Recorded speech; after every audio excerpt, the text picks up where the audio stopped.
নামে খেলা।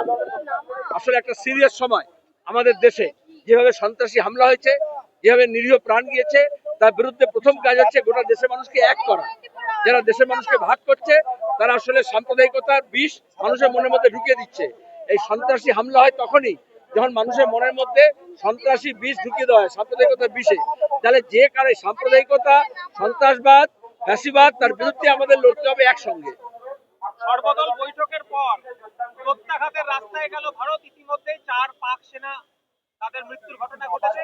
ভারত হামলা শুরু করেছে, প্রত্যাঘাত শুরু করেছে, কি বলবেন? সরকারের তো আগে থেকেই সাবধানতা অবলম্বন করা উচিত ছিল এবং এখন উপযুক্ত ব্যবস্থা নেওয়া উচিত ছিল।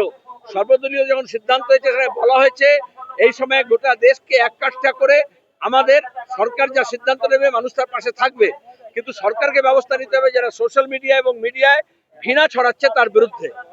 আজকে এই মিছিলটাকে কি বার্তা দিতে চাইছেন?